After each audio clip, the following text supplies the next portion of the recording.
नमस्कार दोस्तों, सभी का हार्दिक स्वागत है राज जॉब्स के यूट्यूब चैनल पर। आज मैं आपके साथ में डिस्कस करने वाला हूं एक बहुत अच्छा लिटरेचर का पार्ट जिसे लिखा है विलियम शेक्सपियर ने। सोनेट नंबर 30 है ये सोनेट नंबर 30 की बात करें तो वैसे शेक्सपियर साहब ने बहुत सारे सोनेट लिखे थे।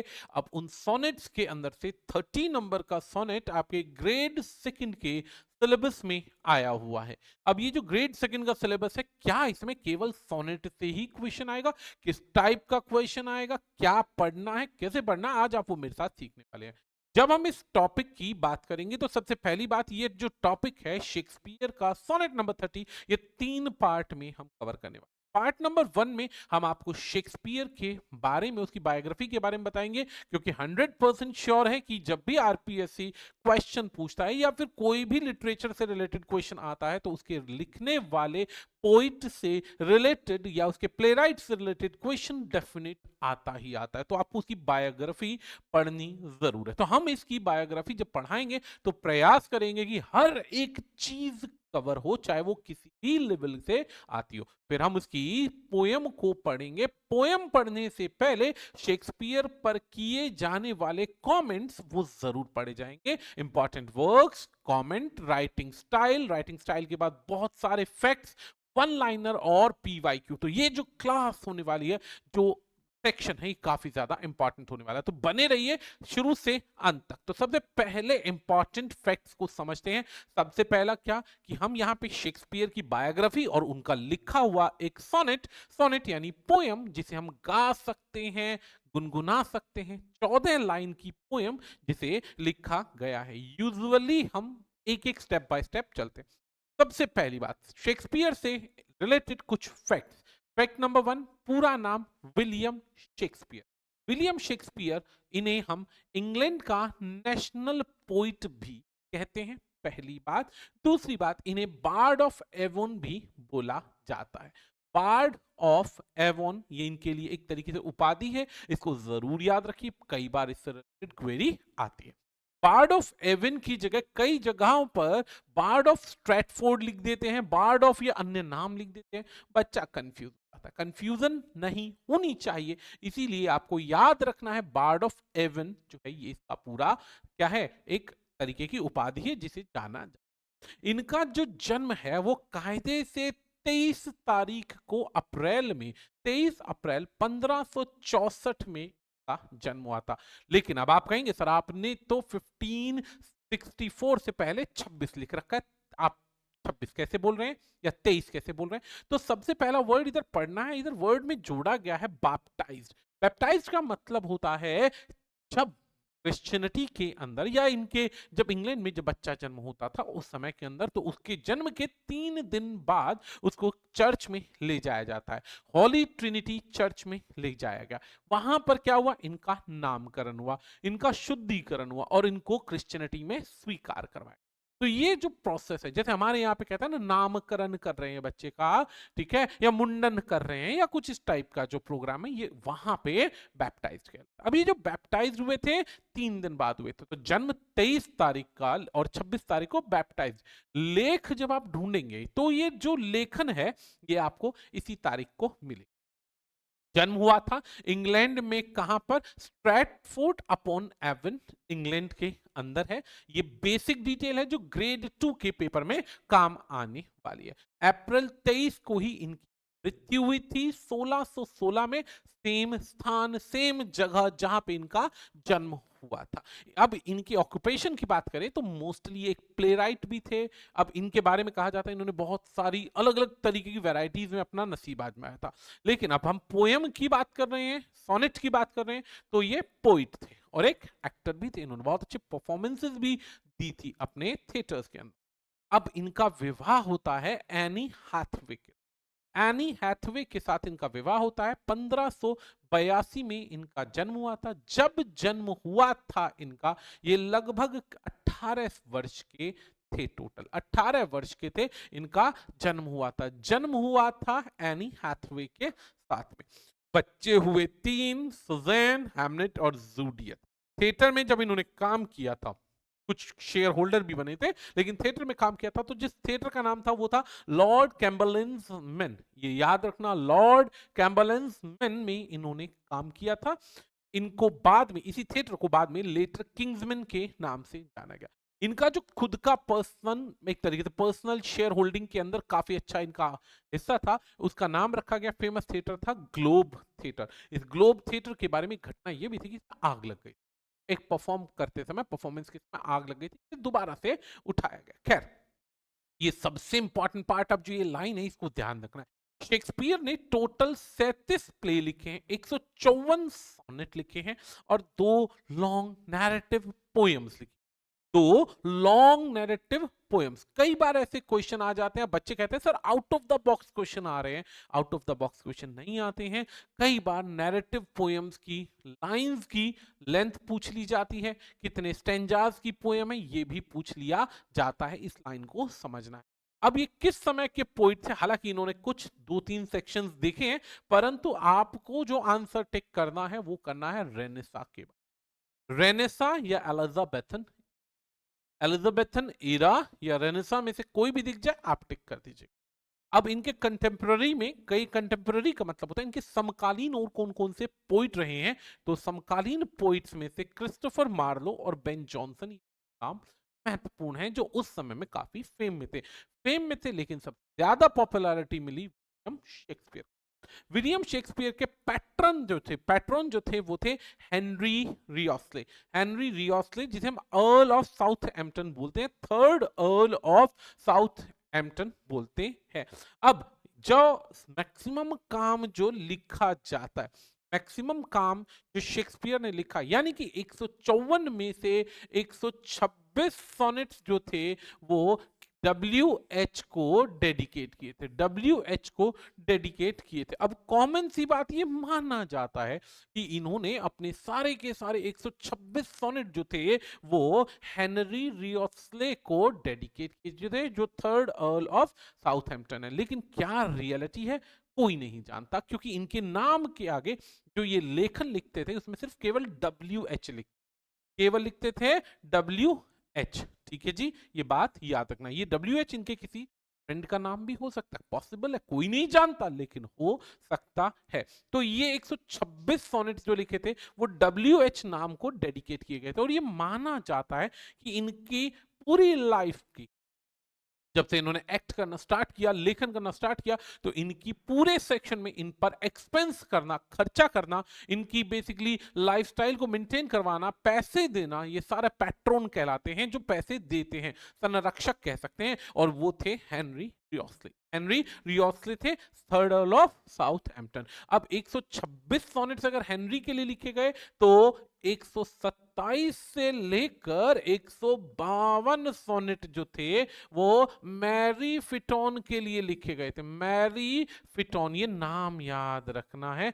कई लोग कुछ अलग अलग नाम लिखते हैं, लेकिन वो ऐसे नाम का कोई किरदार नहीं था। आपका मैरी फिटोन मेन नाम था। मैरी फिटोन कौन थी? एक इटालियन डांसर थी, जो एलिजाबेथन के जो बेसिकली हॉल था, जो एक तरीके से पार्टी सेक्शन था, उसमें डांस परफॉर्म।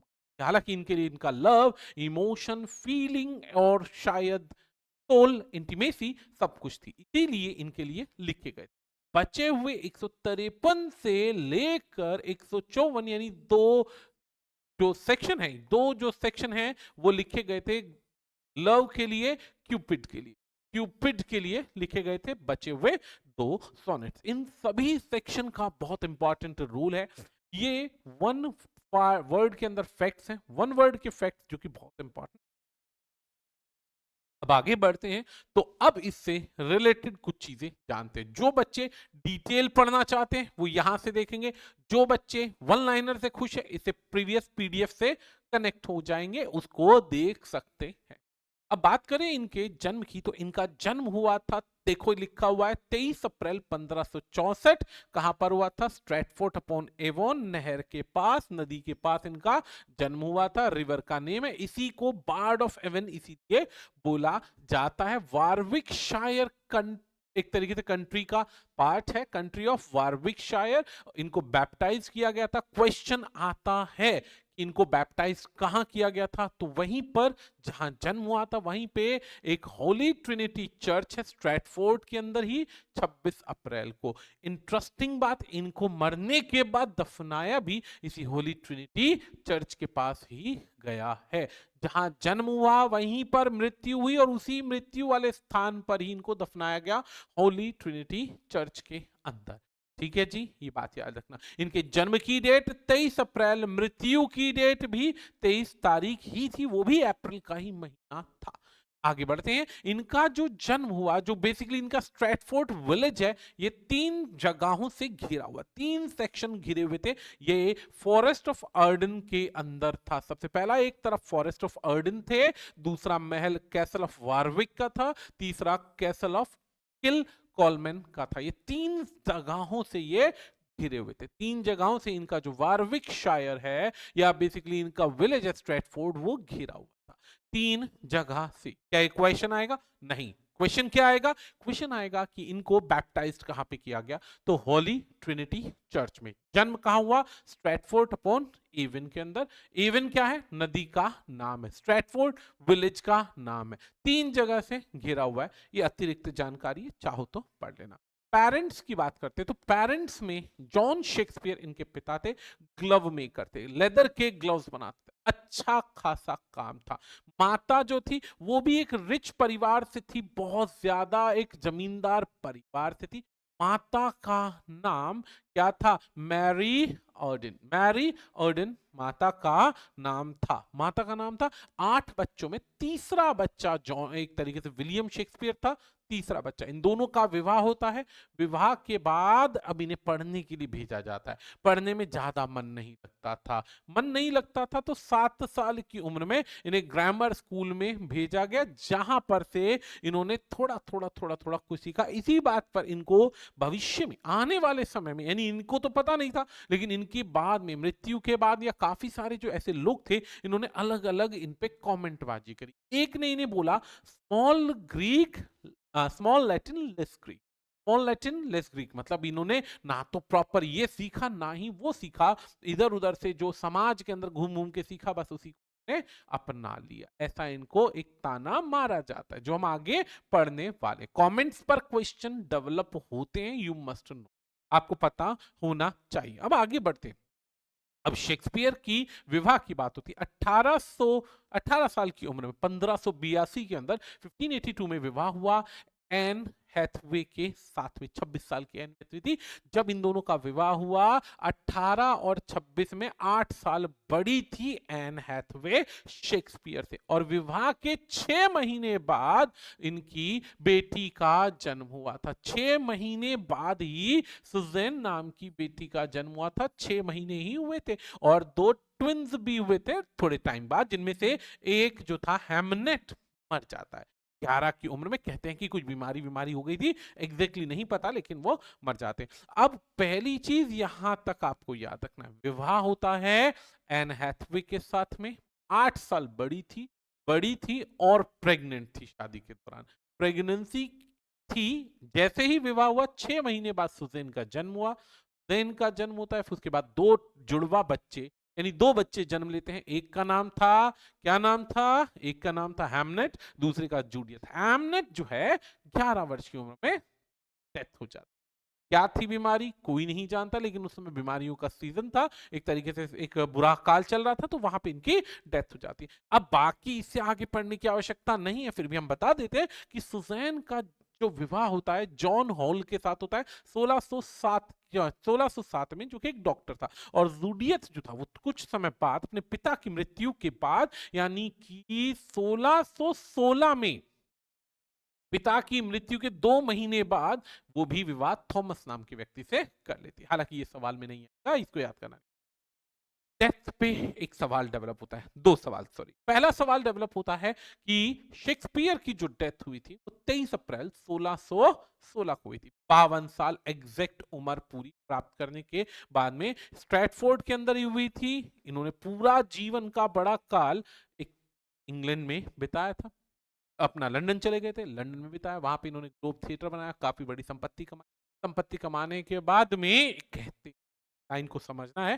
कहते हैं कि एक लंबे समय तक काम करने के बाद में जब ये एक तरीके से मैरी फिटोन यानी वो नहीं इस इटालियन डांसर के साथ में अपना करियर आगे नहीं बढ़ा पाए, जीवन बढ़ा पाए, तो कहते हैं कि इन्होंने हताशा में, निराशा में सब कुछ त्याग दिया, वापस आए, वापस आने के बाद अपने उसी पुराने घर में रहना शुरू कर दिया। रहना शुरू कर दिया तो एक सबसे बड़ी समस्या पीने की आदत।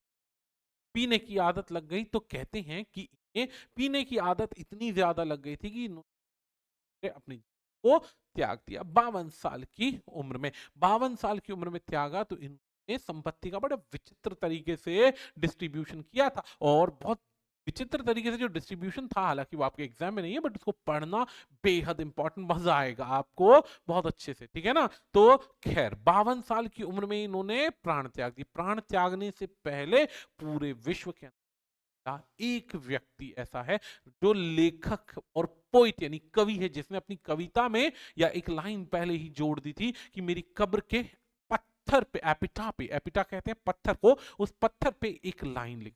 क्या लाइन लिखनी है कि जो मुझे मेरी कब्र के अंदर से निकालेगा, मेरी हड्डियों के साथ कुछ तालमेल या कुछ खेल करेगा, ईश्वर उसको बख्शेगा नहीं। और उसने जिसने मुझे यहीं की यहीं छोड़ दिया, ईश्वर से मेरी कामना है कि व्यक्ति सदैव खुश रहे, समझ कोई दिक्कत ना दे।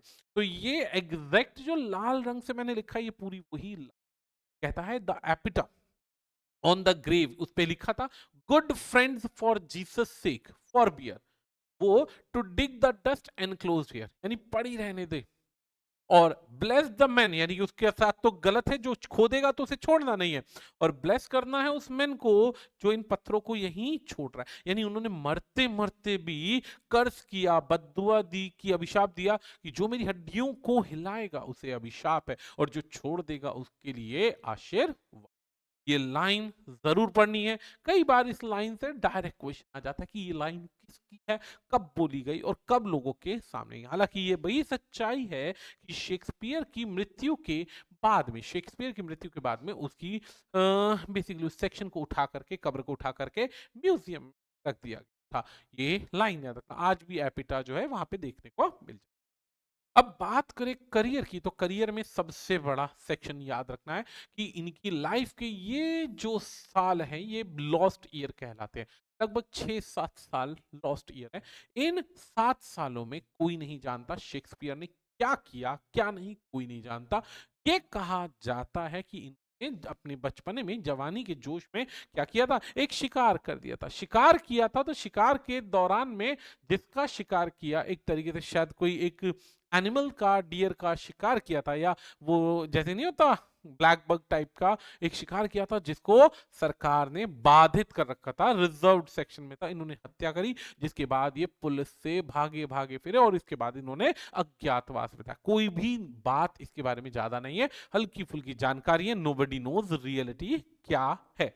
आगे बढ़े तो 6-7 साल का इनका लॉस्ट पीरियड था। अब आगे बढ़े तो फिर इन्होंने 1591 के अंदर ये लंदन मूव गए, यानी कि 1591 में लंदन मूव हुए, एक्टर बने, और लॉर्ड कैम्बरलेंस के थिएटर में इन्होंने नौकरी करनी शुरू कर दी। नौकरी करते करते इन्हें एहसास हुआ कि ऐसे तो हड्डियां गल जाएंगी भाई, सारा जीवन खत्म हो जाएगा, मैं तो कुछ कर ही नहीं पाऊंगा, मैं कुछ बन नहीं पाऊंगा। और इन्हें एक बात समझ में आई कि यदि इन्हें आगे बढ़ना है, तरक्की करनी है, पैसा कमाना है, तो उसके लिए जितने भी ये बड़े बड़े लॉर्ड्स हैं, जितने भी बड़े बड़े रिच लोग हैं, जो बेसिकली सामंत हैं, उनसे कनेक्शन बनाना पड़ेगा, उनकी नजरों में आना पड़ेगा, उनकी गुड बुक्स में आना पड़ेगा। इस वजह से इन्होंने क्या किया, लेखन लिखना शुरू किया। जब इन्होंने राइटिंग लिखनी स्टार्ट करी तो पहली बार इन्हें बहुत ज्यादा इंपॉर्टेंट तरीके से एक पैटर्न मिला। पैटर्न यानी कि जिन पे रुपए पैसे खर्च करे, और शेक्सपियर को वो पैटर्न कौन मिला, थर्ड अर्ल ऑफ साउथहैम्पटन, इसे हेनरी रियोस्ले भी कहते हैं। यही नोबल मैन है जिसके लिए शेक्सपियर ने बहुत सारा काम लिखा, बहुत सारा काम लिखा, ताकि इसको खुश रखा जा सके। दो लॉन्ग नैरेटिव पोयम जिनका नाम है, नाम डेट के साथ याद रखना है, वीनस एंड एडनिस नैरेटिव पोयम है, लॉन्ग पोयम है, ग्रंथ से पोयम बनाई गई है। बहुत बड़े बड़े ग्रंथ, काव्य जो होते हैं उनसे एक तरीके से क्या बनाई गई है पोयम। तो पहली पोयम 1593 वीनस एंड एडोनिस से है और रेप ऑफ ल्यूक्रीज 1594 में, एक साल के अंतराल में। इनसे रिलेटेड कुछ तथ्य अभी बताता हूं। सबसे पहले तथ्य क्या है? सबसे पहला तथ्य तो एक ये समझ लीजिए, थोड़ा सा इससे रिलेटेड एक तथ्य हमें आपको बताना है। अरे कहाँ गया वो भाई तथ्य? ये रहा। सबसे इंपॉर्टेंट तथ्य क्या है? इंपॉर्टेंट तथ्य ये है कि वीनस एंड एडोनिस 1593 में लिखी गई थी। 1194 लाइंस हैं इस पोयम में। 1194 लाइन है। 6 लाइन के स्टेंजाज बने हुए हैं। इन स्टेंजाज की बात करें तो 199 स्टेंजाज हैं। 199 स्टेंजा है, प्रत्येक स्टेंजा में 6 लाइंस हैं और इन 6 लाइंस को मिलाकर टोटल लाइन बनती है 1194। रेप ऑफ ल्यूक्रीस 1594 में लिखी गई थी। इसमें 1855 लाइंस हैं। 7 लाइनों के 265 स्टेंजाज हैं और इस 7 लाइनों के अंदर राइटिंग स्टाइल को रायम रॉयल बोला जाता है। 7 लाइनों की स्टेंजाज को रायम रॉयल बोला जाता है। 265 स्टेंजा और 1855 लाइन। ये पूछा जाने वाला सवाल है, लिख लेना। अब जो बच्चे शेक्सपियर के बारे में पढ़ना चाहते हैं तो भाई पढ़ो आराम से, देखो धीरे धीरे, जरूरत पड़ेगी और इनसे रिलेटेड बहुत सारी चीजों को हम सीखें। अब आगे बढ़ते हैं नंबर 2 की तरफ। नंबर 2 पे पढ़ते हैं तो इन्होंने ट्रेजिडीज लिखी। अब ट्रेजिडी क्या होती है वो भी बताएंगे, कॉमेडी क्या है वो भी बताएंगे, रोमन प्लेस क्या है वो भी बताएंगे। तो सबसे पहले बेसिक चीज, सबसे पहली बेसिक चीजें क्या है? 4 ग्रेट ट्रेजिडी हैं। पहली ट्रेजिडी है हैमलेट, दूसरी है ऑथेलो, तीसरी किंग लियर और चौथी मैकबेथ। ट्रेजिडी जिसमें मुख्य किरदार हीरो या basically centre of the basically idea जो है, जिसके चारों तरफ फिल्म घूमती है, नाटक घूमता है, उसमें वो मुख्य किरदार मर जाता है। मेन जो इसका एक तरीके से परफॉर्म करने वाला मुख्य व्यक्ति है वो मर जाता है। तो ट्रेजेडी घटना पर आधारित हो, ठीक है जी। ये जो ट्रेजेडी लिखी जाती है इसमें शेक्सपियर हमेशा human nature, emotion, power, love, jealousy, emotion, ambition, सब चीज दिखाने की कोशिश करते हैं। यानी कि हर एक व्यक्ति जीवन में बढ़ने के लिए कितना एम्बिशियस है ये दिखाया जाता है। लव एंगल जरूर ऐड होगा, लव होगा, जेलसी होगी, पावर दिखाई जाएगी। तो ये सब चीजें ट्रेजेडीज का मुख्य पार्ट देखने को। कॉमेडीज क्या होती है? पहली बात, इनकी 4 कॉमेडीज सबसे इंपॉर्टेंट है। मच एडो अबाउट नथिंग, इसके बाद में Twelfth Night, Merchant of Venice, As You Like it.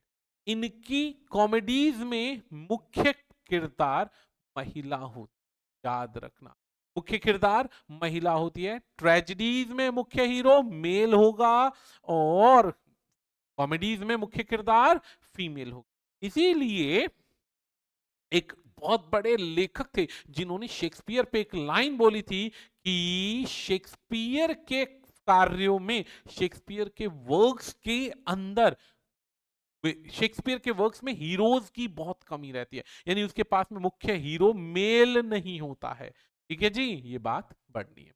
अब रोमन प्ले में 4 रोमन प्ले है। Coriolanus, Julius Caesar, Antony and Cleopatra. ये 3 वर्क हैं, बहुत अच्छे प्लेस है। और अगला वर्ड है ड्रामेटिक रोमांसेस। ड्रामेटिक रोमांसेस यानी ट्रेजिक कॉमेडीज कहते हैं।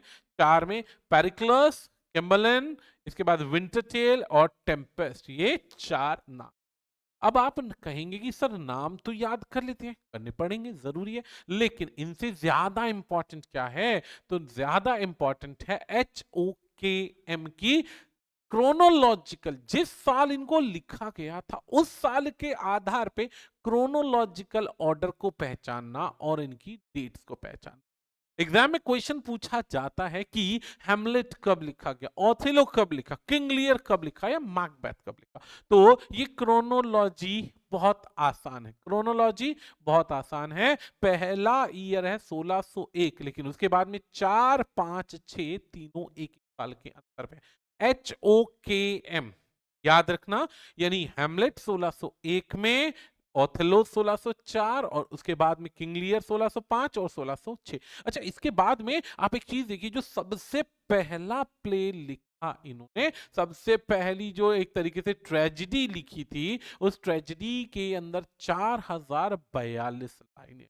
अगली बार फिर लाइनें हो गई 32,237, फिर आई 2960, फिर आई 1787। ये सारी लाइंस आपको याद रखनी। अब कई बार क्या होता है, बच्चा जब पढ़ता है तो पढ़ने के दौरान उसे लगता है कि हल्की हल्की स्टोरी पढ़ने से काम चल जाएगा, लेकिन स्टोरी पढ़ने से काम चलता तो हर एक बच्चा ही लिटरेचर का एक तरीके से ज्ञाता बन जाता। उसे बहुत सारी चीजें पढ़नी पड़ेंगी। तो यहाँ पर मुख्य नाम क्या है? मुख्य नाम है हमारे पास में हेमलेट, 1601 में लिखा गया। 4042 लाइनें थी। 42 आप ऐसे याद कर लीजिए। ये मान लीजिए कि भाई यहाँ पर शर्ट का साइज हो गया 40 और 42, शर्ट का साइज याद कर लेना, आपको याद हो जाएगा। 40-42 का साइज हो गया। और थिलो जो लिखी गई थी 32 और 37 में लिखी गई थी कि कमर का साइज होता है कि शुरुआत में 32 था, व्यक्ति 37 की कमर हो गई, मोटापा आ गया। ठीक है जी। तो 32-37 यानी 3227 याद आपने करना है। आप देखिए कैसे याद कर सकते हैं। आप ही के ऊपर ये लाइंस है। अब आगे बढ़ते हैं। अब अगला वर्ड है किंग लियर 1605 में 2960, 2960, और अगला है 1787। 1787 का शॉर्टेस्ट प्ले है। आपसे ये पूछा जा सकता है कि ट्रेजडीज हैं, 4 ग्रेट ट्रेजडी में सबसे शॉर्टेस्ट कौन सी है? तो सबसे शॉर्टेस्ट आपके पास में मैकबेथ, लॉन्गेस्ट आपके पास हैमलेट है। ये याद रखिए। अब आगे बढ़ते हैं। इतना पॉइंट होने के बाद में अब बढ़ते हैं आगे की तरफ। तो आगे बढ़ते हैं, पहले तो थोड़ा सा यहाँ पे ये छोटा सेक्शन हो गया, बट कोई बात नहीं, सुनते हैं कुछ चीजों को पहले अंतर कर लेते हैं। हो सकता है आपको दिखाई ना दे, ये मेरी मिस्टेक है, लेकिन जब आपको पीडीएफ मिलेगा तो पीडीएफ के अंदर ये सारी चीजें कंप्लीट होंगी। ये फर्स्ट पार्ट है। सेकंड पार्ट में हम पोएम पढ़ेंगे, थर्ड पार्ट में हम क्वेश्चन डिस्कस करेंगे इन दोनों से रिलेटेड, यानी कि आपकी शेक्सपियर की लाइफ के रिलेटेड भी क्वेश्चन होंगे, और साथ साथ आपको क्वेश्चन मिलेंगे। किस चीज के क्वेश्चन मिलेंगे? आपको क्वेश्चंस मिलेंगे ढेरों, जो कि पोएम से रिलेटेड होंगे। ठीक है जी। याद रखना, एग्जामिनर ने सिलेबस चेंज किया है और पैटर्न भी चेंज कर दिया है, तो एग्जाम की डिमांड के अनुसार पढ़ना पड़ेगा। इसको समझते हैं। तो सबसे पहला है शेक्सपियर की कॉमेडीज की बात करते हैं। कॉमेडीज में क्या होता है? कॉमेडी के अंदर एक तरीके से मिस्टेकन आइडेंटिटी होती है, और जो इसमें किरदार हैं वो छुप कर अपने अपने रोल प्ले करते हैं, एक्शन करते हैं, और एंडिंग में बहुत अच्छे से क्या होता है, बॉन्डिंग बन जाती है, सबको मनचाहा लव इमोशन एक तरीके से पैचअप सब हो जाता है। इसे हम कहते हैं कॉमेडीज। कॉमेडीज की हैप्पी एंडिंग होती है, यूजुअली एंड में मैरिजेस होती हैं, रिकॉन्सिलेशन होता है, हीरो और हीरोइन आपस में मिल जाते हैं। तो ये कॉमेडीज अगर कोई लिखे तो कॉमेडीज लव पर बेस्ड होती हैं। इसमें किरदार कोई एक जो अपनी आइडेंटिटी को छुपाकर जीता है, और जीने के बाद में, छुपाने के बाद में एंडिंग हैप्पी हो। दूसरा है ट्रेजेडीज। ट्रेजेडी के अंदर एक हीरो होता है और बहुत फैटल उसका एंड होता है, बहुत बुरी तरीके से उसको एक तरीके से समाप्त किया।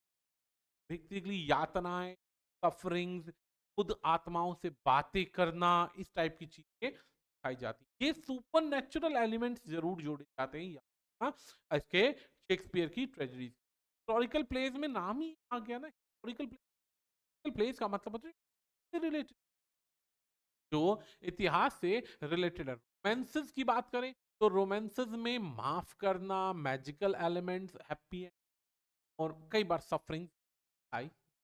शेक्सपियर के अब बात करें आगे की तरफ, तो शेक्सपियर राइटिंग स्टाइल की बात करें, राइटिंग स्टाइल की बात करें, केवल पोएम के राइटिंग स्टाइल की बात करूंगा, वो भी छोटा हिस्सा, ज्यादा हिस्से अभी हम कवर नहीं कर, धीरे धीरे हम कवर। तो सबसे पहली बात, कई जगहों पर शेक्सपियर लिखते थे ब्लैंक वर्स, ब्लैंक वर्स में लिखते थे, और अनराइम्ड आयम्बिक पेंटामीटर का, अनराइम्ड आयम्बिक पेंटामीटर या आयम्बिक पेंटामीटर है। इनकी कहानियों के वर्क से उसमें सॉलिलोक्यूज, थॉट्स, बहुत सारी इमेजरीज, बहुत सारी एलिटरी को मिल जाती थी। क्या जी, रियलिस्टिक डायलॉग्स लगते हैं ये। अब आते हैं आगे की, तो एक नाम याद रखना Ben Ben Jonson. Ben Jonson ने शेक्सपियर के राइटिंग स्टाइल और उनकी लाइफ को स्टडी किया। स्टडी करते हुए उन्होंने उन्हें एक बोला गया स्मॉल लैटिन लिस्ट ग्रीक।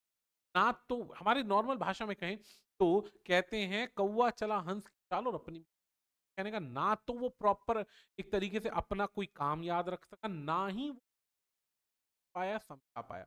अब बेन जॉनसन इसलिए कहते हैं क्योंकि ना तो इन्होंने प्रॉपर तरीके से लैटिन को सीखा, ना ही प्रॉपर तरीके से ग्रीस को सीखा, ना ही इन्होंने लैटिन सीखी, बस एलिमेंट्स को जोड़कर लिखा। कई राइटर्स ने शेक्सपियर को ये भी लिखा था कि वो चोरी के कंटेंट आता है, दूसरे आता है और उठाने के बाद अपनी लैंग्वेज में लिखने की कोशिश करता है। ठीक है जी, आगे बढ़ते हैं। रॉबर्ट ग्रीन नाम के एक और व्यक्ति थे।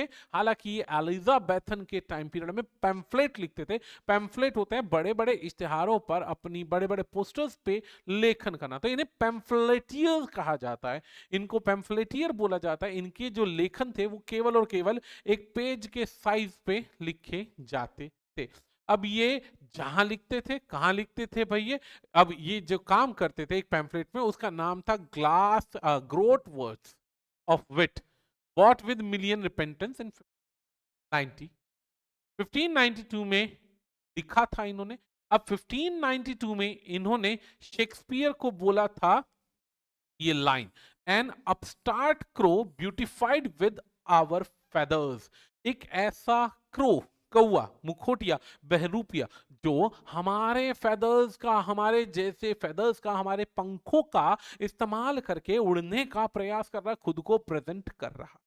ये रॉबर्ट ग्रीन ने upstart crow beautified with other feathers, our feathers ने बोला था, पैम्फलेट में लिखा था, शेक्सपियर की बुराई करते हुए लिखा था कि हमारे काम को चोरी करके मॉडिफाई करके है। इससे पहले बेन जॉनसन ने इन्हें बोला था स्मॉल लैटिन लेस ग्रीक। ये दोनों नाम याद रखने हैं।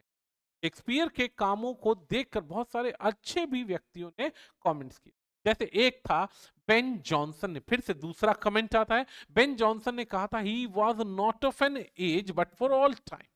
ये केवल हमारे समय के लिए लेखन नहीं है, इन्होंने जो लेखन लिखे ये लगभग हर एक समय में काम आएंगे, हर एक समय में प्रेजेंट। सैमुअल जॉनसन ने एक और लाइन बोली, Shakespeare is above all writers, at least above all modern writers. ये क्रिटिकल कमेंट थे। अब कमेंट थे जो अदर राइटर्स के द्वारा थे। गौथे गौथे नाम के जो राइटर थे, इन्होंने क्या लिखा, गौथे नाम के जो पोएम लिखने वाले लोग थे या जो व्यक्ति थे, उन्होंने लिखा Shakespeare is the greatest genius that ever. ये नाम कमेंट याद करना है। गौथे ने कहा था कि शेक्सपियर सबसे ज्यादा जीनियस लोगों में से एक थे। कॉलरिज ने इन्हें यूनिवर्सल पोइट बोला, यूनिवर्सल पोइट। और इसी प्रकार से डॉक्टर जॉनसन ने इन्हें बोला, nothing can please many but please long but just representation of general nature. ठीक है जी, अब यहां पर हर एक व्यक्ति अलग अलग कमेंट दिया। हर एक व्यक्ति ने जो महसूस किया शेक्सपियर के लिए, उन्होंने उसको लिखा। क्या इन कमेंट से सवाल आते हैं? डेफिनेटली इनसे सवाल आते हैं, आपको याद करने पड़ेंगे ये सारे कमेंट। अब आगे बढ़ते हैं, नंबर नेक्स्ट की तरफ बढ़ते हैं। तो विलियम शेक्सपियर के काम की बात करते हैं। तो विलियम शेक्सपियर के वर्क्स पर इंप्रेस होकर हमारे इंडियन बॉलीवुड में, इंडियन सिनेमा में बहुत सारी मूवी, काफी सारे इनफैक्ट प्रीवियस ईयर के क्वेश्चन जब मैं स्टडी करता हूं तो उनमें वो प्रीवियस ईयर के क्वेश्चन देखने को मिल जाते हैं। कई बार पूछ लिया जाता है कि इनमें से कौन सी मूवी विलियम शेक्सपियर के कौन से वर्क से इंप्रेस होकर बनी हुई। तो सबसे पहली मूवी है विशाल भारद्वाज ने बनाई मकबूल। विशाल भारद्वाज ने मकबूल बनाई। मैकबेथ से मैकबेथ से इंप्रेस होकर मकबूल बनाई थी। ओमकारा विशाल भारद्वाज ने बनाई ओथेलो से इंप्रेस होकर। बहुत जबरदस्त चली थी ओमकारा, अपने टाइम पीरियड की बहुत जबरदस्त मूवी। हैदर भी विशाल भारद्वाज ने बनाई थी हैमलेट से इंप्रेस होकर। कश्मीर के कॉन्फ्लिक्ट से 1995 के 1995 के कॉन्फ्लिक्ट को रिप्रेजेंट करते हुए हैमलेट बनाई थी। स्टोरी लगभग वही थी, किरदार और थोड़ी सी लोकेशन चेंज कर दी। रामलीला एक फिल्म आई थी, गोलियों की रासलीला रामलीला, इसे संजय लीला भंसाली ने बनाया था। रोमियो एंड जूलियट से इंप्रेस हो। एक और मूवी आई थी कयामत से कयामत तक, मंसूर खान की मूवी थी, रोमियो एंड जूलियट से इम्प्रेस होकर, इसी रोमियो एंड जूलियट पे इम्प्रेस होकर हमारे इंडिया में ही हीर रांझा लैला मजनू जैसी ऑलरेडी आ चुकी। इसके बाद में एक मूवी आई थी अंगूर, बहुत इंटरेस्टिंग हंसी मजाक वाली मूवी थी। इसे शेक्सपियर की मूवी, जो शेक्सपियर का वर्क था कॉमेडी ऑफ एरर से लिया गया। इसको लिखा था गुलजार साहब के द्वारा। एक और मूवी आई थी 10 ml ऑफ लव, ये बेसिकली शरद कटारिया के द्वारा लिखी गई थी और मिडनाइट समर नाइट से पिक किया गया था। इन मूवीज के बारे में डिटेल में बताना मतलब है इन सभी वर्क्स को प्रॉपर तरीके से एक्सप्लेन करना, प्रॉपर तरीके से एक्सप्लेन करना, जो कि आज हमारा पार्ट नहीं है। आज हम केवल शेक्सपियर की बायोग्राफी, उन पर बनी फिल्में, उन पर आने वाली कमेंट और उनसे रिलेटेड वन लाइनर फैक्ट्स की हम बात कर रहे हैं। इसके बाद में जब हम आगे बढ़ेंगे तो जब जब एक एक प्ले को हम डिस्कस करेंगे, एक एक सेक्शन को डिस्कस करेंगे, तो हमारे पास में एक एक चीज बताई जाएगी। यहाँ पर लिस्ट ऑफ वर्क्स हैं शेक्सपियर के, जो जो उन्होंने अपनी लाइफ में लिखे हैं, डेट सहित है। इसकी पीडीएफ मिल जाएगी, आराम से पढ़ लेना। ये उनके लिए जो बेसिकली शेक्सपियर को बहुत डिटेल में जानना चाहते हैं। क्या ये सबको याद करने की आवश्यकता है? तो जवाब है नहीं, सबको याद करने की जरूरत नहीं। आगे बढ़ते हैं तो शेक्सपियर का पहला पार्ट का ये अगला हिस्सा है सोनेट के बारे में। शेक्सपियर ने सोनेट नंबर 30 लिखा था। टोटल 154 सोनेट लिखे थे, मैं बता चुका हूं। शुरुआत के 126 सोनेट थे, किसके लिए लिखे थे? 126 सोनेट लिखे थे हेनरी रियोस्ले के लिए या WH के लिए। बचे हुए जो सोनेट से 152 तक ये लिखे गए थे मैरी फिटोन के लिए, ठीक है जी। और उसके बाद में दो और रह जाते हैं, 153 और 54, वो क्यूपिड के लिए, बेसिकली गॉडेस ऑफ लव कह सकते हैं, क्यूपिड के लिए लिखे गए थे। इस पोयम को क्या हम सोनेट 30 के नाम से जानते हैं? बिल्कुल हाँ, लेकिन इसका एक और नाम भी है, एक और नाम है, उस नाम को कहते हैं when to the sessions of sweet silent thoughts. When to the sessions of sweet silent thoughts, ये इस सोनेट नंबर 30 की फर्स्ट लाइन है। इसी लाइन के नाम से ये सोनेट कई किताबों में पब्लिश होता है। क्या जी? अब पब्लिश होता है, 30th सोनेट था और WH को इन्होंने ये सोनेट डेडिकेट। अब सोनेट क्या होता है? सोनेट होता है 14 लाइन की पोयम। अब ये क्वेश्चन हम थोड़ी देर में कराएंगे, चिंता नहीं करना, नेक्स्ट पार्ट में। तो सोनेट क्या होता है? 14 लाइन की पोयम होती है। शेक्सपियर के राइटिंग स्टाइल को देखें तो पूरी की पूरी पोयम जो होती है वो 3 पार्ट में डिवाइड होती है। 3 क्वाट्रेन्स आपके पास में आ जाएंगे, 3 क्वाट्रेन्स आपके पास में आ जाएंगे। 4-4 लाइन के 3 क्वाट्रेन होंगे और एंडिंग लाइन एक तरीके से टर्न ऑफ नेचर को दिखाएगी, सॉल्यूशन को दिखाएगी, जिसे कई जगहों पे नोवी लाइन में वोल्टा कहते हैं। नोवी लाइन में वोल्टा कहते हैं सेस्टेट वाले सेक्शन के अंदर कि हाँ भाई ऑक्टेव सेस्टेट में नोवी लाइन जो होती है वो परिवर्तन करती है। सेम शेक्सपियर की बची हुई ये जो लाइंस होती है, जो एंडिंग की लाइंस है, ये एक तरीके से पूरी की पूरी प्रॉब्लम्स को पलटकर सॉल्यूशन की कोशिश करती है। ये जो पोएम्स हैं इनको गाया जा सकता है, इन्हें एक तरीके से सब्जेक्टिव है, आप रायम की तरह गा सकते हैं। अगर अंग्रेजी अच्छी तो इन्हें याद कर। अब इन्हें लिखने के लिए याद रखना है, क्या याद रखना है? एंडिंग की रायम स्कीम्स को अगर आप देखते हैं, एंडिंग की रायम स्कीम्स को अगर आप देखते हैं तो एंडिंग की रायम स्कीम्स जो है एक ही तरीके से एंड हो रही है। सारी की सारी पोएम्स जो आपस में एक ही तरीके से लाइंस को एंडिंग कर सकते हैं।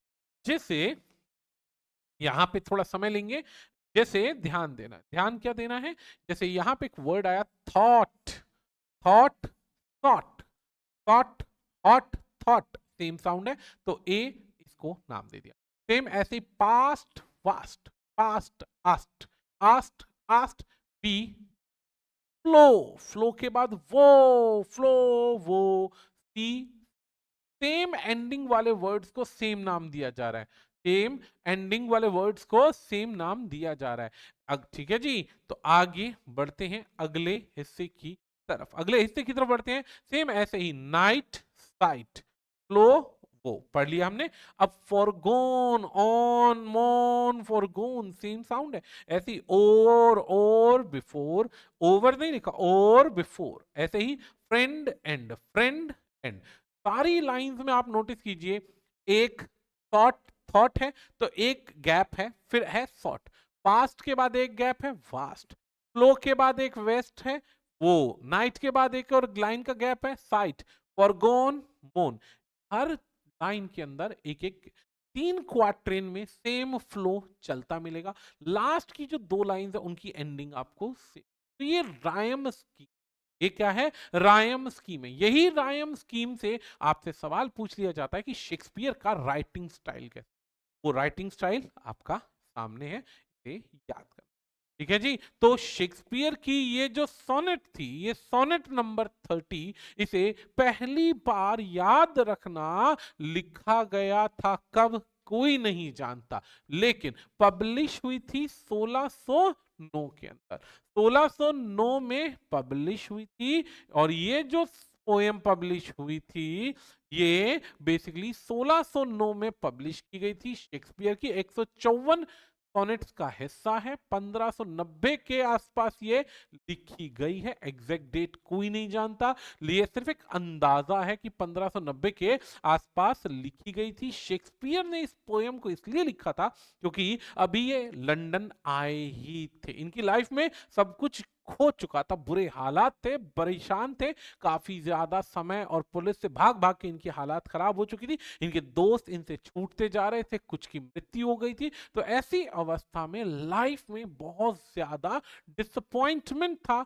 यूथ था, जवान थे, लेकिन डिसअपॉइंटमेंट बहुत ज्यादा था। कोई एक्सपीरियंस नहीं था लाइफ का। ऐसी परिस्थिति में ये हमेशा अपने दुखों के बारे में सोचते रहते थे कि मेरे से ये भी छिन गया, मेरे से भी चीजें छिन गई। तो जब जब चीजें छिनी, तब तब इनके दिमाग में वो पीड़ा, वो परेशानी, वो अपने के खोने का दर्द हमेशा बना रहा। जब अपनों के खोने का दर्द बना रहा, तब इन्होंने उस दर्द को इस पोयम में रिप्रेजेंट किया, अपने दोस्त को बताते हुए कि के पास में इतना सब कुछ खो चुका है कि अब कुछ खोने के लिए बचा ही नहीं, पर तुम अकेले ऐसे मेरे दोस्त हो जिसे देखकर मेरे मुख पर, मेरे चेहरे पर स्माइल आती। तो ये इन्होंने पूरी पोयम का इंट्रोडक्शन दिया है। इनकी जो पोयम है ये एक तरीके से 5 पार्ट में डिवाइड है। थीम की बात करते हैं तो 5 पार्ट में ये पोयम डिवाइडेड है। पहला पार्ट जो आता है वो देता है मेमोरी और नॉस्टैल्जिया वाली फीलिंग। ये पहली 4 लाइनें हैं। दूसरी 5 से 8 तक की लाइन जो है वो लॉस ऑफ ग्रीफ को दिखाती, दुख, पीड़ा। और 9 से लेकर के आगे कौन सी लाइन है? 12 लाइन आ गई है ना। 9 से 12 तक की लाइन आ गई। और फिर धीरे धीरे धीरे आगे 13 से लेकर के पोएम को खत्म किया जाएगा। वैसे इन्होंने 14 लाइन को 5 पार्ट में डिवाइड तो नहीं किया जा सकता, परंतु फिर भी एक अंदाजा ये दिया। तो पहली प्रॉब्लम क्या थी कि लाइन जब शुरू होती है तो इसकी स्टार्टिंग की 2 लाइंस में आपको देखने को मिलेगा, क्या मिलेगा? अपने पुराने दोस्तों की याद, या एक तरीके से पेन को याद कर रहे हैं कि इनके दिमाग में खाली बैठे बैठे जब भी पुराने समय की, अपने खोए हुए दोस्तों की, खो चुके प्रेम या दोस्तों के अलावा लव्स की लाइफ के अंदर कितनी अहमियत थी, खो गए हैं और वो आज भी इन्हें याद आ रहे हैं। जब जब वो याद आते हैं तो धीरे धीरे वही अतीत का समय दिमाग में घूमने लग जाता है। अब दूसरे पॉइंट में ये बताते हैं कि क्या चीज खोई है। बहुत सारे दोस्त, बहुत सारी अपॉर्चुनिटीज, बहुत सारी डिजायर्स कि वो क्या कर सकते थे लेकिन नहीं कर पाए, क्या करना चाहते थे लेकिन समय बीतने की वजह से नहीं कर। तो ऐसे में जब वो खोने की गम, क्या क्या खो चुका उसका गम इनके सामने आता है, तो ये बार बार उस चीजों को याद करके क्या महसूस। अब यहां पर बाद में जब एंडिंग में बताते हैं तो इन्हें पता चलता है कि जिनको ये आज याद है वो उनसे कितनी स्ट्रॉन्ग फ्रेंडशिप थी, कितना लगाव था कि उनके लिए ये आज भी रो रहे हैं। ऐसा लग रहा है कि वो दुख शायद आज ही का है, पुराना दुख नहीं है। अब टाइम जो है time and mortality, death inevitable है। यहाँ पे एक लाइन लिखी जाती है, death dateless night. Death dateless night का मतलब क्या बताया गया है कि जो प्रीशियस टाइम था वो सब खो चुका है। वो प्रीशियस टाइम रोने में, पश्चाताप में, उदासीनता में सब खो चुका है। वो पास्ट के जो सोरोज हैं, दुख हैं, शायद वो इतनी बार उनको याद कर करके रो चुका है कि पता ही नहीं चल रहा कि वो मृत्यु।